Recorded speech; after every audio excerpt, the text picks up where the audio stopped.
Oke bro, kali ini kita membahas yaitu content notes. Skill apa yang jika dikuasai dapat meningkatkan gaji kita bro? Oke, mari kita mulai dan let's go.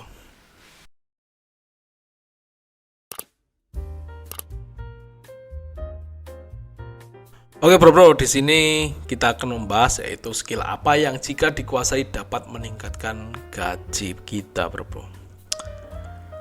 Yang pertama yaitu ini ada sebuah cerita, yaitu saya dikasih contoh pahami sistem perpajakan di negeri ini, khususnya perpajakan perusahaan.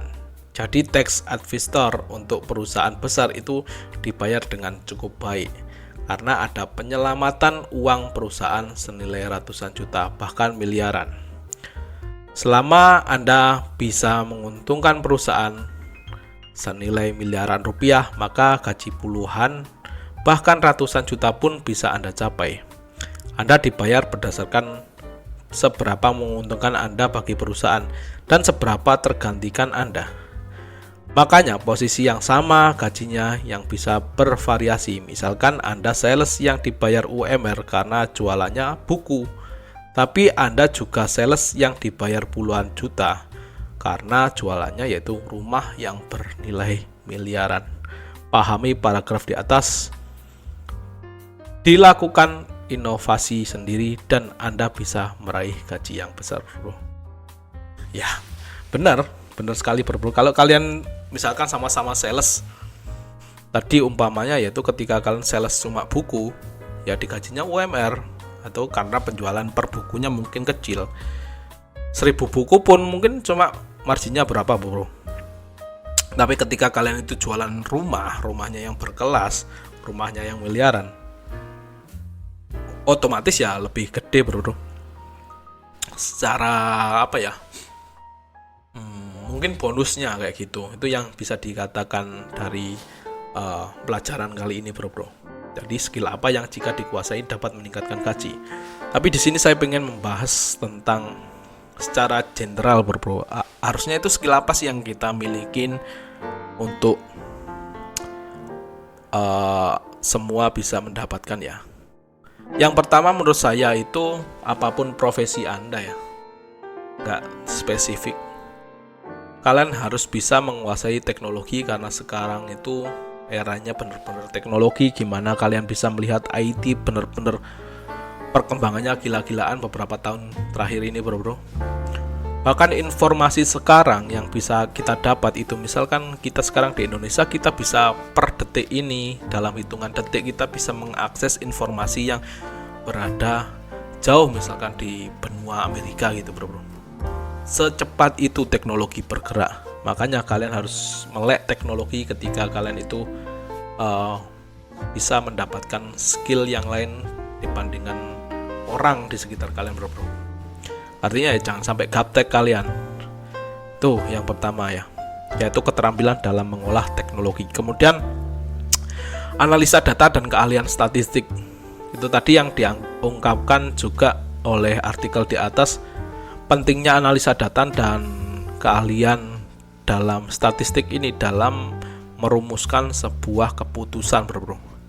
Misal ada project di tempat kerja kalian, tapi kalian sudah bisa menganalisa data, kemudian membuat statistik, mengumpulkan data-data sebelumnya. Proyek ini mau berjalan, misalkan proyek ini mau berjalan di kantor kalian, tapi kalian berani mengatakan jangan dijalankan. Ketika dijalankan akan merugikan perusahaan, misalkan sekian gitu, dengan nominal yang besar gitu, akan merugikan perusahaan. Dan bos kalian nanti akan bertanya, loh kamu kok bisa kayak gitu? Kalian sajikan data kalian paparkan kalian sampai benar-benar memahami dan ternyata data kalian benar dan make sure bahwa project yang akan dilakukan perusahaan ketika dilakukan yaitu akan merugikan perusahaan. Nanti kalian melindungi value dari sebuah perusahaan tersebut bro. Di situ nilai kalian akan terangkat dan otomatis perusahaan akan sangat membutuhkan kalian dengan apa yang kalian lakukan bro. Itu menurut saya bro. Jadi keolah keahlian yaitu analisis data dan juga membandingkan statistik dari data yang sudah ada sebelumnya dan merumuskan menjadi sebuah keputusan, itu juga sangat penting, bro. Dan tentu saja nggak lupa yaitu keahlian tentang manajemen, bro. Manajemen di sini saya bisa menggambarkan apapun kegiatan kalian ketika melakukan aktivitas.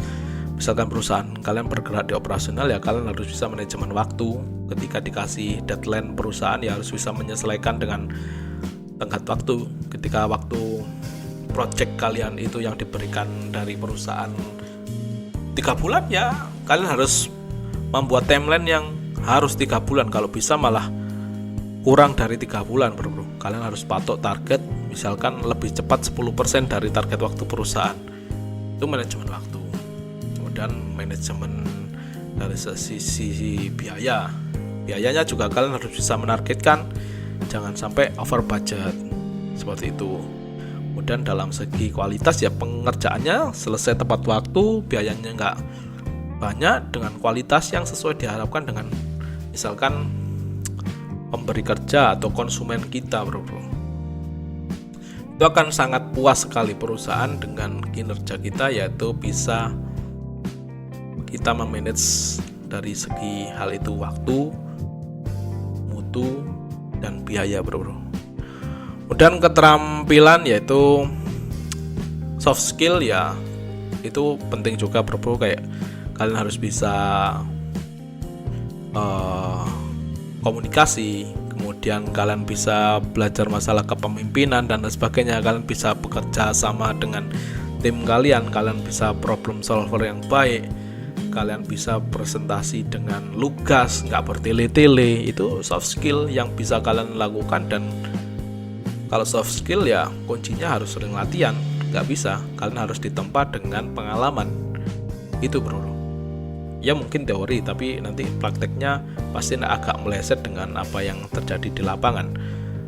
Saya kira soft skill itu juga sangat penting, bro.